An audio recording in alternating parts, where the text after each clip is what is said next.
ስለዚህ የአይነ ጥላ አይነቶች ስንት ናቸው? እንግዲህ ቅድም እንደጀመርነው ከእግዚአብሔር እንደሆነን ዓለም በመላው በክፉ እንደተያዘ እናውቃለን። ከእግዚአብሔር እንደሆነን ነው። ካልሆነን አይገባንም። ሳይንቲስት ነን። ካልሆነን አይገባንም። ዶክተሮች፣ ፕሮፌሰሮች፣ ባለ ዲግሪ ምሩቃኖች ነን እንጂ ከዛ ውጭ ያለውን ስር የሰደደ በባህር ላይ ነክሶ የሚያደርሰውን ጥልቅ ጉዳት ለመረዳት መንፈሳዊ አቅምና ጉልበትም ስለሌለን በጥሬው ዓለም ስጋውያንን እንዲህ እንድንኖር እግዚአብሔር አልፈቀደም እና የአይነ ጥላ አይነቶች ብዙ ናቸው። ከዛ ውስጥ አንዱ የአይነ ጥላ አይነት የዛር አይነ ጥላ ይባላል። የዛር አይነ ጥላ በተለይም ደግሞ ጠቋር የሚባለው ቀኝን የሚይዝ ሆኖ አይነ ጥላ ነው። ትልቁ ባህሪው መሰረታዊ የሆኑ ነገሮች ላይ ግርዶሽን መፍጠር ነው። አንዳንዴም ለቀቅ ያደርገንና ወደ አንድ ትልቅ ግብ ለመድረስ ጫፍ ላይ መድረስ ስንጀምር ያንን ጫፉን ያበላሸዋል። ወደ ጫፍ ለመድረስ ያደረግነው ጉዞ ጊዜ፣ ሰዓት፣ ዕድሜ እና የቀን ታሪክ፣ ልፋት፣ ድካም እነዚህ ሁሉ በጉዟችን ውስጥ የተካተቱ ናቸው። ግን ጫፉ ላይ እንቆማለን። እስከዛ ጊዜ ድረስ እስክንጓዝ ግን ብዙ አድካሚ እና ብዙ አታካች፣ አሰልቺ አልፎም ተርፎም ከህይወታችን ጋር የተያያዙ ብርቱ የውስጥ የህይወት ጉልበት እልቂቶች የሚታዩብን ይሆናል። ጉልበታችን አልቆ፣ አቅማችን አልቆ፣ ብርታታችን አልቆ ጫፉ ላይ ይቆማል። በቃ እንደዚህ ነው አይነ ጥላ። ዛር አይነ ጥላ ይባላል። ይሄ ዛር አይነ ጥላ ማለት ምንድን ነው? ቀደም ሲል ዛር የሚለየውን ስያሜ ያገኘው የዘር ለማለት ነው። የዘር ሆኖ እንዲዘልቅ የተደረገ የመናፍስት ጉልበተኛ ማለት ነው። መንፈስ ሆኖ ጉልበተኛ ነው። በቃ ህይወትን በሙሉ ለማቆርቆዝ እድል ያለው ነው እና ይሄ ዛር አይነ ጥላ በመጽሐፍ ቅዱስ በትንቢተ ዘካርያስ ምዕራፍ 3 ላይ አንድ ታላቅ ካህን ይዞ ሲያሰቃየው እናገኛለን። መጽሐፍ ቅዱስ እንዲህ ይነበባል። ታላቁ ካህን ኢያሱ በእግዚአብሔር መልአክ ፊት ቆሞ አሳየኝ። ሰይጣን የሚከሰው ዘንድ በስተቀኙ ቆሞ ነበር። ኢያሱም እድፋም ልብስ ለብሶ በመልአኩ ፊት ቆሞ ነበር ይላል። እድፋም ልብስ ነው ያለበሰው። ጥምጥሙም እድፋም ጥምጥም ነው የጠመጠመው።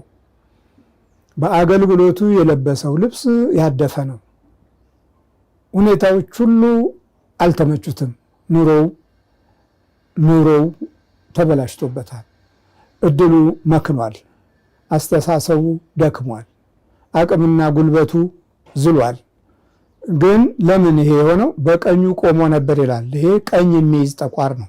አብዛኛው አገልጋዮችን የሚጠናወት፣ በባህሪያቸው ላይ የሚነግስ፣ የአስተሳሰብ መንፈሳቸውን የሚቆጣጠር፣ በጎነትንና መልካምነትን ከህይወታቸው እንዳይጀምሩ መልካምነትን እንደ አደጋ የሚቆጥር፣ ቸርነትንና ረድኤት የመስራት ጥበብን ኑሮ ይጎለኛል ብሎ የሚያሰስት፣ አልፎም ተርፎ እንደ ቂሚያ የመሳሰሉ ውሸትን ታክሎ ማጭበርበርን ሁሉ የሚያስይዝ፣ በአገልጋዮች ላይ ኑሮን አባክኖ ህይወታቸውን መቅኖቢስ የሚያደርግ የጠላት ኃይል ነው። የሚይዘው ደግሞ ቀኝን ነው። ቀኝህ ተያዘ ማለት ደግሞ የእግዚአብሔር መልአክ በጥባቆቱ በኩል የቀኙን ስፍራ እንዳይመጣ፣ እንዳያገለግልህ፣ እንዳይመራህ እና የእውነት መንገድን እንዳያሳይህ የሚፋለም የጠላት አይነት ነው። ስሙም በኢትዮጵያውያን ቋንቋ ጠቋር ይባላል። ጠቋር ማለት ይህን ጥቁሩን የአፍሪካውን ዓለም እየያዘ ወደ ተለያየ አይነት እንደ ብሔረሰቡ፣ እንደ ቤተሰቡ፣ እንደ ነገዱና እንደ ጎሳው አይነት ህልውናውን የሚመራ ነው። መንፈሳዊ ሲሆን መንፈሳዊን አቅጣጫ የተከተለ የሆነና እውነትን ከውስጡ ያሳጣዋል። እምነትንም በባህሪ ውስጥ ዘልቆ እንዳይኖር ይከላከልበታል። በአብዛኛው ይሄ ጠቋር አይነ ጥላ ትልቅ ትኩረቱ ጸሎቱ እንዳያርግ፣ አስተብርኮቱ፣ መሐላው፣ የምስጋናው ነገር እውነት እንዳይሆን የሚከላከልና እውነት ይሁንልኝ ብሎ እንኳ ቢጥር እዛው በማገልገያው ቦታ ላይ የሚያሾኮሽክ የሚያስቅና የሚያስገለፍጥ አይነት ባህሪ ያለው ገና ከልጅነት ጀምሮ ሳቂታ የሆነ ባህሪያትን ይዘው ዲያቆን ሲሆኑ ከዛም አልፎ ካህን ሲሆኑ በባህሪያቸው ውስጥ ነክሶ የሚታየው ሐሜትን፣ ጥላቻን፣ ሹክሹክታንና እዛው በዛው ደግሞ ቅራኔን ነው። እንዲህ አይነቱን ክፉ መንፈስ የምንቋቋመው የአድራጎቱን ባህሪ በአግባቡ ስንረዳውና በሕይወታችን ላይ የራሳችን የሆነ ምርምር ስናደርግ ነው። ሰው ነኝ ብቻ አሁን ካህን ነኝ፣ መነኩሴ ነኝ፣ አገልጋይ ነኝ፣ በቃ አለቀ፣ አሁን ሰይጣን የሚባል ነገር አይነካኝም ብሎ ነገር የለም። እዚህ ጋር ያለው እኮ ታላቁ ካህን ኢያሱን በእግዚአብሔር መልአክ ፊት ቆሞ አሳየኝ፣ ሰይጣን የሚከሰው ዘንድ በስተቀኙ ቆሞ ነበር ይላል። ከሳሽ ነው፣ ይከሳል። የክስ ባህሪያቶችን በከፍተኛ ሁኔታ በውስጠኛው ሰውነት ውስጥ የሚያስጨብጥ ነገር የሚያስይዝ ቂምና በቀላን በባህሪያት ውስጥ የሚያሳድር የመንፈስ አይነት ነው ይሄ ጠቋር አይነ ጥላ። በሌላ በኩል አልጸለይክም፣ ዛሬ ያላመሰገንክም፣ አልደገምክም የሚያለ ሕሊናን የሚወቅስ ባህሪ ስሜት አለው። መንፈሳዊ ነገር ነው። በጸሎቱ ውስጥ ግን ሕሊናውን፣ ልቦናውን፣ አእምሮውን ይነሳዋል። የማያስፈልጉ ሐሳቦች የጠፋውን ነገር እንዲያሰላስል፣ እንዲያወጣ፣ እንዲያገባ ግን በአፉ እንዲያነበንብ በቃ ጸሎት እንዲህ አይነት ነው። እንዲህ አይነት ልምድ እንዲኖረው የሚያደርግ ባህላዊ የሆነ አካሄድ ውስጥ የሚከት የእምነትን እውነተኛ አምልኮት ወደ ባህል የሚቀይር የመንፈስ አይነት ነው ይሄ ጠቋር። እና በታላቁ ካህን ኢያሱ ቀኝ ከቆመ አንተ በዚህ በ21ኛው ክፍለ ዘመን በሚሰረቅበት፣ በሚያታልሉበት፣ ውሸት በሚናገሩበት፣ በርዕዮተ ዓለም ደባ ደም በሚፈስበት ዓለም ላይ ሆነህ እንግዲህ ቀኝ ንጹሕ ነው ማለት አትችልም።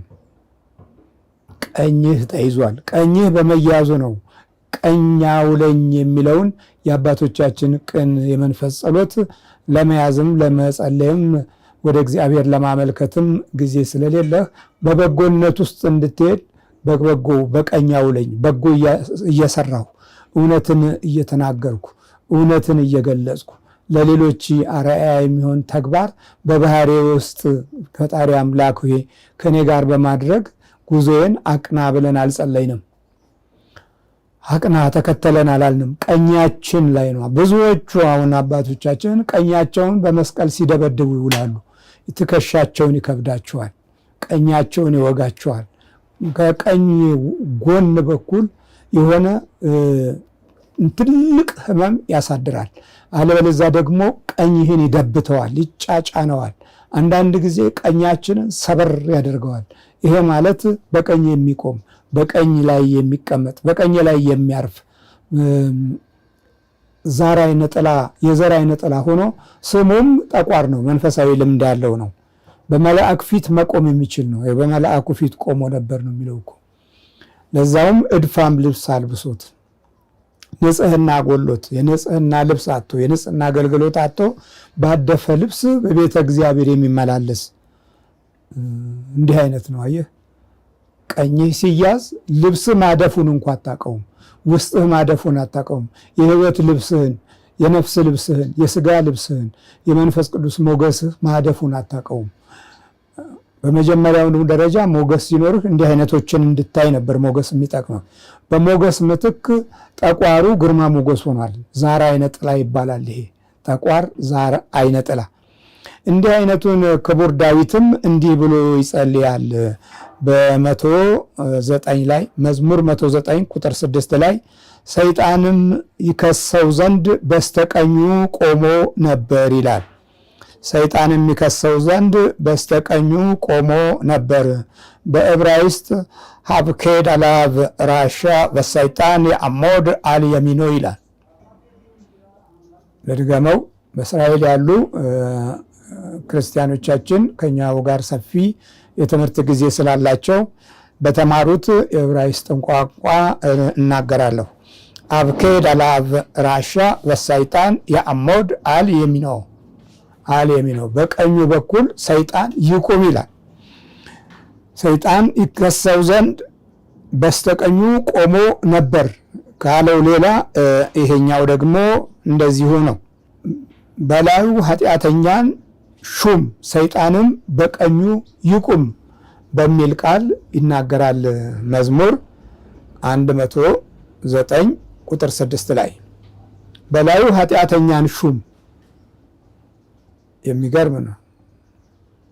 በላዩ ኃጢአተኛን ሹም ሰይጣንም በቀኙ ይቁም። ከእግዚአብሔር ከሆነን ዓለም በመላው በክፉ እንደተያዘ እናውቃለን። በአረበኛው ነዓለም አነና ናሕኑ ሚነ ኢላህ ወልዓለመ ኩሉሁ ቀድ ውድአ ፊ አልሸሪ ይላል። ሸር የሚለው ቃል ሸረኛ ብለን ከዚህ በፊት አንዳንድ ክፉ ሰዎችን ወይም በክፋት በጣም የበሰሉ ወገኖችን እሱ ሸረኛ ነው የምንለው። ሸር የሚለው ከአረብኛ የመጣ ቃል ነው። እዚህ ጋር አልሸረሪ ይላል። ሸሪ ይላል። ሸረኛ ነው። እንግዲህ ይሄ የሸር መንፈስ ከእግዚአብሔር እንደሆነ ዓለም በመላው በሸረኛ መንፈስ እንደተያዘ እናውቃለን ማለት ነው። የአረበኛውን ወደዚህ ስትወስደው በሸረኛ መንፈስ በክፉ መንፈስ እንደተያዘ እናውቃለን። የሚገርም ነው።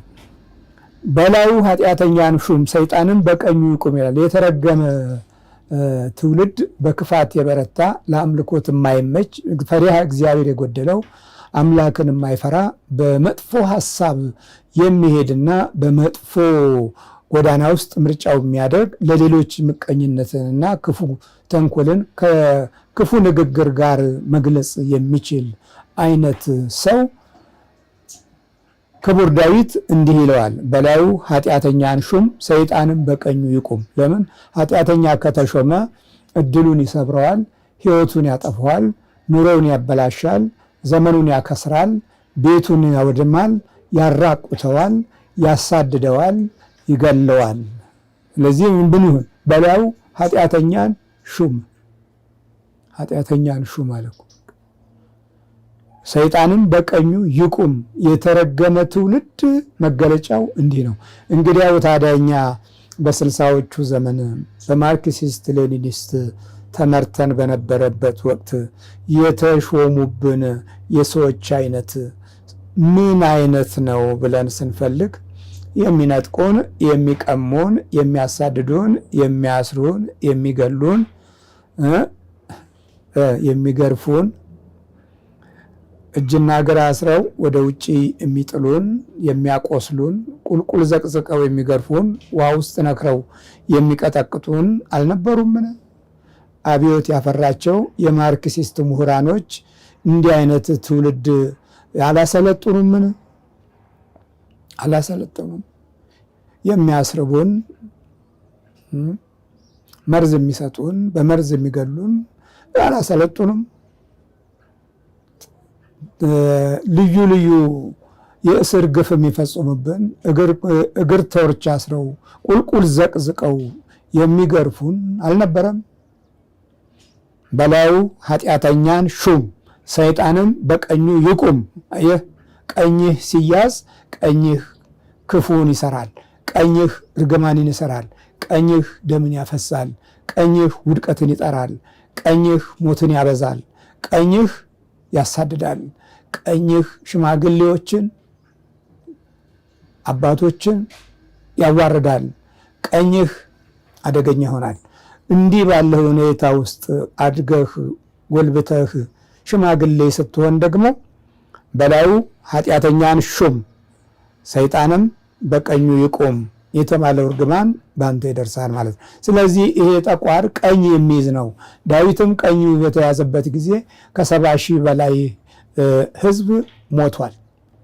በኦርና አውድማ ላይ መስዋዕት አቅርቦ ጌታ ሆይ እኔ ነኝ የበደልኩት ሕዝቡ አይደለም እባክህ ማርልኝ ብሎ መልአኩም መጥቶ መቅሰፍት በቃ ብሏል። መቅሰፍት በቃ። እግዚአብሔር በቃ ይበለን። በረሃቡም በችግሩም በጠኔውም በበሽታውም በቃ ይበለን።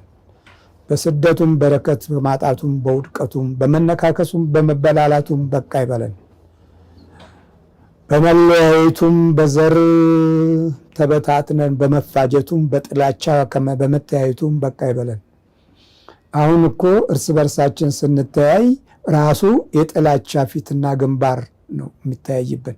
ሰው መሆናችንን ረስተን በቋንቋችን፣ በዘራችን፣ በንግግራችን፣ በኑሯችን፣ በመግቢያዎቻችን ሁሉ እኮ ሁሉ ነገር ቀኙ የተያዘበት ትውልዶች ነን። ቀኙ ተይዟል እና ቀኙ የተያዘ ነው። አየህ ዛር አይነ ጥላ ጠቋር የሚባለው ለየት ያለ ብልሃት ያለው በመንፈሳዊነት ላይ አዘውታሪ የሚመስል አስቀዳሽ እንጂ መቀደስን የማይፈልግ ተቀዳሽነትን የማይወድ የጠላት አይነት ነው።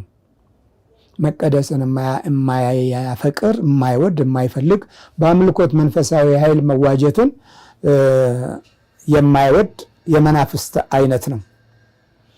ስለዚህ ታላቁ ሊቀ ካህንም በእኒህ አይነት ሁኔታ ይዞት ነበረ። ልዑል እግዚአብሔር ግን ልብሱን እድፋሙን ልብስ አውልቁለት አለ። አውለቁ፣ አዲስ ልብስ ሰጡት። አሮጌውን እድፋም ጥምጥምማ አውልቁለት አለ። አወለቁ፣ አዲስ ጥምጣም ሰጡት።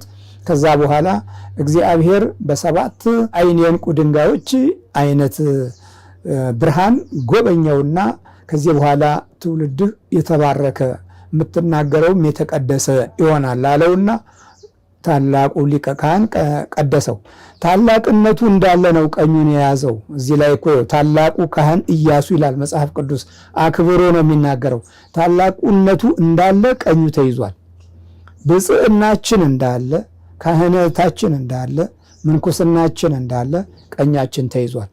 ቀኛችን ስለተያዘ በኑሯችን መጉደል ውስጥ ፍርሃት አድሮብን ለነገው በጉቦ እናጠራቅማለን። ለነገው በንጥቂያና በቅሚያ ገንዘብ እናካብታለን። እያሳደድን አንዱን ካንዱ እያጣላን አንዱን ካንዱ እየነቀልን በኑሮ ውስጥ የሌሎችን ሕይወት ለቅሶ እናበዛለን።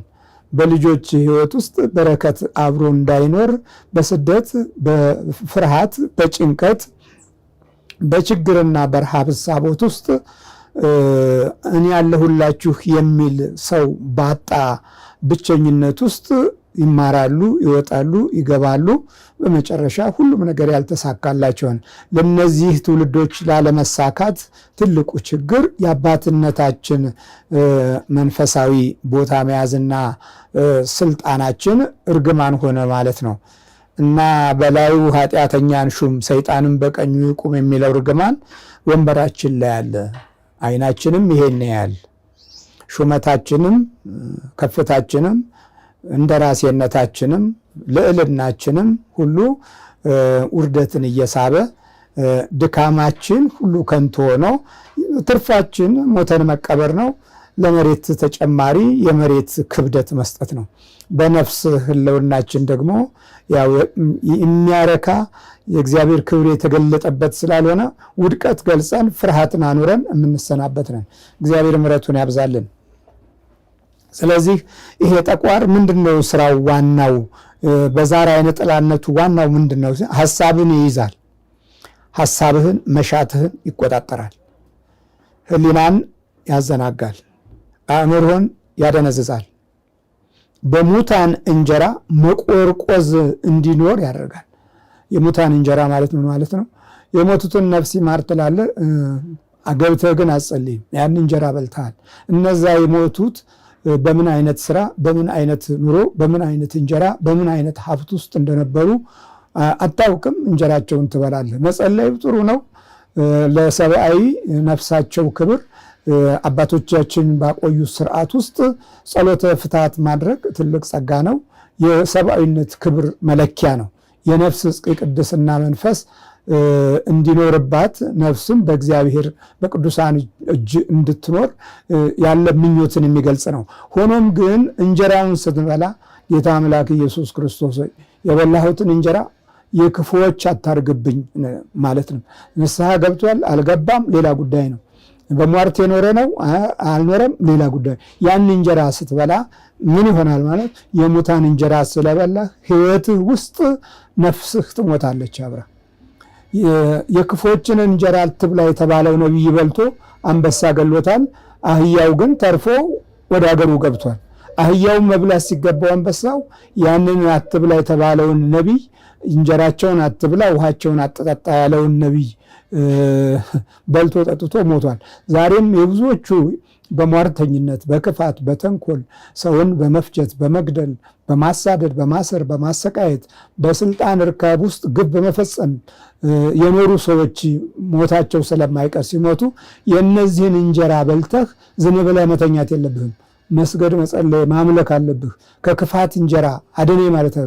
አለበለዚያ የበላው እንጀራ የክፋትና የግፍ እንጀራ ነበርና ባህርህን ይገለዋል እና ሐሳብህን፣ መሻትህን፣ ህሊናህን፣ አእምሮህን በማዘናጋት በማደንዘዝ ስነ ልቦናህን በማቀዣበር ውስጥህን በመስረቅ ያሰቃያል። ይህን ይመስላል እንግዲህ የዚህ የጠቋር መንፈስ ማለት ነው። የጠቋር መንፈስ አይነ ጥላ። ሌላው ሁለተኛው ቡዳ ዛር አይነ ጥላ ይባላል። ይሄ ቡዳ ዛር አይነ ጥላ ነው። ይሄኛው ደግሞ ይሄ ቡዳ ዛር አይነ ጥላ ለጥቅም ተፈልጎ ወደ ህይወት ውስጥ የሚገባ ሲሆን ስብዕናን ለምዶ ወደ ክፉ የመምራት ባህሪ ያለው ቂመኛ ያደርግሃል። ውሸታም፣ አታላይ፣ አጭበርባሪም ያደርግሃል። በቀላሉ ወንድምህንም ዘመድህንም ቤተሰብንም ጓደኛህንም የምትከዳና ጥቅም ከተገኘ አሳልፈህ ሰጥተው በሱ ላይ ከፍታህን የምታሟላ ተንደርድረህ ወደ ላይ ለመውጣት በሰው ችግር ላይ ተሻግረህ ኑሮህን የምትገነባ ወይም ማዕረግህንና ስልጣንን የምትገነባ የሰው አይነት ያደርግሃል። ይሄ ምን አይነት ነው? ቡዳ ዛር አይነ ጥላ ነው። ቡዳ ዛር ማለት ቡዳ ነው ግን ዛር ነው። ቡድነቱ በምን መንገድ የመጣ ነው? በተለያየ የጥቅም ፍላጎት በተሳሰረ ህይወት ውስጥ ነው። አንዳንዶቹ ለንግድ ብለው በፈርስና በደም ይታጠባሉ። አንዳንዶቹ ሰው በማረድ ህፃናትን በማረድ በመገበር በዛ ሁኔታ ውስጥ ኑሯቸውን ለዘለቄታ የተገነባ ሀብታቸው ለሁል ጊዜ በክፉ መናፍስት የተጠበቀ እንዲወድ ለማድረግ በዛም በኩል ያልፋሉ። በዚህ ጊዜ ቡድነት የባህሪያቸው አንዱ ገጽታ ይሆናል። ምን ያደርጋል? የህይወት ብዥታን ይፈጥርባቸዋል። ህይወታቸው ብዥ ያለ ነው፣ ግን በጣም ትልቅ ናቸው። ሀብታሞች ያላቸው የሞላላቸው ሊሆኑ ይችላሉ፣ ወይም በመካከለኛ የኑሮ ደረጃ ያሉ ሊሆኑ ይችላሉ። ግን ሁሉም አይነት የመናፍስት ጥበብ ወደ ቀውስ የሚያመራ ነው። ወደ ቀውሱ ይወስዳል፣ ወደ ጥፋቱ ይወስደዋል። ቀስ እያለ እያዘገመ ወደ ባዶነት የተወለዱት ልጆችም የዛው ልክ የቡዳው መንፈስ መተላለፊያ ይሆናሉ። የአይነ ጥላ ግርዶሹ እና ክፉ ባህሪው ቂመኛ፣ ተንኮለኛ፣ መሰሪ የሚያደርግ ነው። ልክ ለስላሳ የሆነ የሰው አይነት ይመስልና በባህሪ ውስጥ ባለው ክፉ መንፈስ የሚነድፍ ይሆናል። ይሄ ቡዳ ዛር ይባላል። ዛር ሆኖ ቡዳ ዛር ነው። የዛር አይነት ነው። ቡዳ ዛር ነው። ያ መንፈሳዊ ነው። ጠቋር የሚባለው ለመንፈሳውያን፣ ለክርስቲያኖች፣ ለትልልቅ አባቶች እንቅፋት የሚሆን ነው። በመንገዳቸው ላይ ሁል ጊዜ የሆነ መታከትና መሰልቸት፣ የሆነ በቃ መንፈሳዊ በጎነት ላይ መራራ ሰው ሆነው የመገኘት ስሜቶች አጥብቀው እንዲይዙ የሚያደርግ ነው። በቀላሉ የሚሰለቹ አይነቶች ናቸው። በጎ ነገር ላይ ያላቸው ትኩረትም ቀዝቀዝ ያለ ነው። በጎ ሲያደርጉላቸው ደስ የሚላቸው እንጂ ነገ ለሌላው በጎ ማድረግን አይፈልጉም። መቀበልን እንጂ መስጠትን አይወዱም። ያ የጠቋሩ አሰራር ነው። ይሄኛው የጠቋር ዛር ይባላል። ይሄኛው ቡዳ ዛር ነው። ይሄ ቡዳ ዛር እናት ልጄ ቆንጆ እኮ ሆነች ስትል የቁንጅናዋ ባህሪ ቀስ እያለ ይበላሻል። ስትበላ ቢ አበላለውን አይታ በጣም መብላት ስትሆን ወይ ጉድ እኮ በጣም መብላት እንዴት ነው ምናምን ስትል ልጅቱ በአመጋገቧ ላይ መንፈሱ የራሱ የሆነ ጥላ ያሳድራል። ስለዚህ ይሄ ቡዳ ዛር ውስጡን የሚመቀኝ ነው። ልጄ እኮ ጎረመሰች፣ አደገች እኮ ከፍ አለች እያለች ማየት ስትጀምር ወይም ማየት ሲጀምር በልጅቱ ህይወት ላይ ያጠላና ደሟን አንዳንዶቹ ደማቸውን ይመጣቸዋል። አንዳንዶቹ ያፋፋና ሌላ አይነት ባህሪያት እንዲያድጉ ያደርጋቸዋል። ለተጨማሪ የምቀኝነት መንፈስም ይዳርጋቸዋል። ውስጣቸውን ስለሚነጥቅ በቀላሉ የሚቆጡ፣ የሚናደዱ፣ የሚበሳጩም ያደርጋቸዋል እና የህይወት ብዥታን ይፈጥራል። የራስን መጥላት፣ የሌላውን ማየት፣ የራሱን ወርቅ ጠልቶ የሌላውን ወርቅ ያያል። የራሱን ኑሮ ጠልቶ የሌላውን ኑሮ ያያል። እንዲህ በሆን ይላል። ከዛ በላይ ኑሮ ውስጥ እኮ አለ። ተመችቶት እኮ ነው ያለው፣ ግን ቤቱ፣ አልጋው፣ መውጫው፣ መግቢያው፣ መቀመጫው አይመቸውም። የሌላ ስለሚያይ አይመቸውም። እና መስገድ መጸለይ ሲጀምሩ በህልማቸው አንድ ጉድ ያሉ። ያ ጉድ ምንድነው? እዛ ሰፈር ውስጥ ያለውን ጉድ ነው የሚያዩት። በተደጋጋሚ በር ላይ ነብር የሆነ እንደ ነብር ነው ግን በሬን የሚያክል በጣም ትልቅ ነው ግን ነብር ነው ሁሉ ነገሩ። በር ላይ ሆኖ ሰዎች መተው ሊያንኳኩ እንደዚህ ብለው በሩ እንዲያንኳኩ ሲሉ እንደዚህ ሊቧጭራቸው ይሞክራል። በሩን ደግሞ እንደዚያ ባፉ ዝግት ያደርገዋል። ከውጭ ሆኖ ነው በሩን የሚዘጋው። ማንም ሰው መጥቶ እንዳይገባ በሩን ይቧጭራል። ሰዎች ከውስጥም ደግሞ ወደ ውጭ ሲወጡ ምንም አይላቸውም። አሽትቶ በጣም የሚገርማችሁ ነገር ከውስጥ ወደ ውጭ ሲወጡ ምንም አይላቸውም። ከውጭ ግን ወደ ውስጥ ሲገቡ በተለይ የዛ ግቢ ሰዎች ያልሆኑ አንዳንድ ሰዎች ሲመጡ ጮሆ ወይም ተቧጭሮ ምን ብሎ በቃ ያባራቸዋል፣ ያሳዳቸዋል። ማንም ሰው እዛ በር ላይ አይደርስም። እና ይሄንን ህልም አይታ ትደውልልኛለች። እንግባባለን ከዚች መንፈሳዊ እህታችን ጋር። አረ መምህር ከተከራየን ገና 2 ወራችን ነው እና ግን እንደዚህ ያየን ነው። ልጄም ደግሞ ምንድን ያየችው የሆነ ሰው መጥቶ በሩን በሽቦ ጥፍንግ አድርጎ ሲያስረው፣ መልኩን ደግሞ ብዙ ማናቀውም የሚታወቅ ሰው አይደለም። ወጣት ነገር ነው። በጣም ልጅ ወጣት ሳይሆን እንደው ጎልማሳ ወጣት ብላችሁ ሰሩትና እንደነገሩኝ ኮል ማለት ነውና በሩን በሽቦ ቁልፍ አድርጎ ሲያስረው ከዛ ደግሞ ሰው ሊገባ ሲል ሽቦን ይፈታና ደግሞ ያስገባቸውና መልሶ ደግሞ እንደገና በሽቦ ያስረዋል። አንዳንድ ሰዎችን ደግሞ በዱላ ደብድቦ ያባርራቸዋል። አንዳንድ ሰዎችን ገፍቱር ያባርራቸዋል ብለው ይሉኛል። ስለዚህ ይሄንን ነገር ከአከራዩ ጋር ተነጋገሩ ስላቸው፣ አረ እኛ እኮ ድንገት ምንድነው ምን ውስጥ ነው የገባ ነው ብለን ነው ከህልም ጋር በተገናኘ አንተን እንጠይቅ ብለውናል። ምናልባት እስቲ አከራዩ አብራችሁ ካለች ወይም እዛ ቤት ውስጥ ሰዎች ካሉ ተግባቢያቸውና ግቢው የማን ነበር፣ ይሄ ቤት ለምን ፈረሰ፣ ምንድነው ችግሩ ብላችሁ እስቲ አንዳንድ ነገር ለመጠያየቅ ሞክሩ። ሴቶች መቼም ጎበዞች ናችሁ፣ ተግባባላችሁ ስላት ምንድነው የተፈታልህ ነገር አለ ህልሙ አለችኝ። አዎ ግን ማስደንገጥ አልፈልግም፣ ለስራ ቦታ ቅርብ ነው፣ ለትራንስፖርት ቅርብ ነው ስላልሽኝ ማስደንገጥ አልፈለኩም ስላት፣ እንዴ ከጤንነት አይበልጥም አለችኝ። አይ እዛ ድረስ የሚያደርሰሽ ነገር አይደለም፣ ግን እንደማስበው ከሆነ ያ ግቢ ለሆነ ሰው ብቻ የተወሰነ ግቢ ነው እና ማንም ሰው እንዳይገባ እየተመረጡ ሰዎች የሚገቡበት ምክንያት መታወቅ አለበት። አንዳንዱን ያስገባል፣ አንዳንዱን አያስገባም። እንደ ነብር ሆኖ ደግሞ የሚዋጭራቸው ሰዎች አሉ። ከውስጥ ያሉት ሲወጡ ምንም አይልም፣ ከውጭ ወደ ውስጥ ሲገቡ ግን የውስጥ ሰዎችን ሳይሆን የውጭ ሰዎችን ይናከሳል። ስለዚህ ምናልባትም ጸበል እርጩበት፣ ግቢውን ልትሸጡት ታስባችሁ ከነበረ አንዳንድ ነገሮች ችግሮች ሳይኖር አይቀሩም ባያቸው አልኳት። ህልሙን ለምን አትፈታልኝም አለችኝ።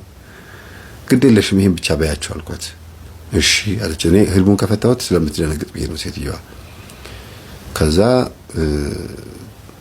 አከራዋ ሰርቪስ ውስጥ ያለችው አከራይ ነይ ቡና ጠጪ፣ እሺ ምናምን ሻይ ጠጪ ምናምን ብሎ ይጠሯታል። እሺ ብላ ትመጣለች። ተግባቡ። ወይኔ ደስ ስትሉ መንፈሳዊ ህይወታችሁ ምናምን አለች። ያው ተግባቡ።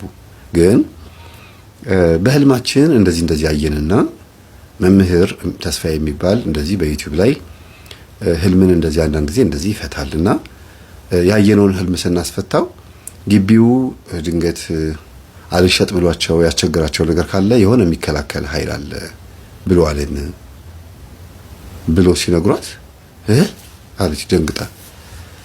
እንዴት አለች። ነብር ሆኖ እንደ ነብር ሆኖ ሰዎች ይሄ መሬት እንዳይወስዱት የሚከላከል አለ። ሰዎቹ ናቸው ወይ? አረ እነሱ መጨረሻ እንዲሸጥ ይፈልጋል። ስለዚህ መሬቱ እንዲሸጥ የማይፈልግ አለ ማለት ነው ብላ ነገረቻት ሴትዮዋ ማለት ነው። አሃ በይልስ እንደዛ ከሆነ በስልክ አውሩ ከመምህር ተስፋዬ ጋር ከኔ ጋር ተገናኘን። እንዴት እንደዚህ አይነት ነገር ሊሆን ቻለ? በጣም ይገርማል። ትክክል ነው እኮ ግቢው በጣም ብዙ ደላሎች ይመጣሉ፣ በጣም ብዙ ሰዎች ይመጣሉ። ግን አንድም ሰው ደፍሮ የሚገዛ የለም። ጸባቸው በ10,000 በ50,000 በ100,000 በጣም የሚያስቀው በ5,000 ብር ተጣልተው ሊገዙ ብለው የሄዱ ሰዎች አሉ። በሚሊዮን ደረጃ ገንዘብ ያላቸው ሰዎች በ5,000 ብር ተጣልተው ሄደዋል። እና ስቀን እትዬም ስቀው ገርሟቸዋል። በስልክ ተነጋግረው በሚሊዮን ደረጃ ልትከፍሉ ብላችሁ እንዴት 5,000 ብር ያጣላናል? ግድ የለም ትቼላችኋለሁ ሲሏቸው እንዲያውም አልወደድነውም ብለው ትተው ሄዱ። ምን ያህል ከባድ ነገር እንዳለ ገርሟቸዋል እሳቸውም። እና ይሄን ከትዬ ጋር እናወራ ስልካቸውን ትስጠህልችኝና ስልካቸው ጋር ተገናኘን። እሳቸው ውጪ ነው ያሉት። ስለኔም ነግራቸው ስለነበረ እኔ እስከምደውላቸው በአንድ ቀን ልዩነት ነው የደወልኩላቸውና እንዴት ኖት ማማ? እሳቸው እግዚአብሔር ይመስገን እንደዚህ ነው። እኔ እኮ ገርሞኛል እኮ ተከራዮቹ ናቸው ህልም ያዩት። አዎ እና ታዲያ ምንድነው ስላቸው፣ አይ እኛ መሬቱን ልንሸጠው ብለን እምቢ ብሎን ይሄው ስንት ዓመት ሙሉ ተቀምጦ መጨረሻ ላይ ቤቱን አፍርሰን እንደገና ቤት ተከራዮቹ ገብተው በቃ ዝም ብሎ ከሚቀመጥ ተከራዮች ገብተው ደግሞ ብዙ የሚከራይ ቤቶች ተሰርተው እንተዳደርበት ብለን ነው። ምን ይደረግ እንግዲህ አሉኝ። አይ የሆነ ችግር እንዳለ ያስታውቃል። እንደ ነበር ቁጡ የሆነ አንድ ሰው ሳይኖር አይቀር መሬቱን እንዳይሸጥ ይከላከላል።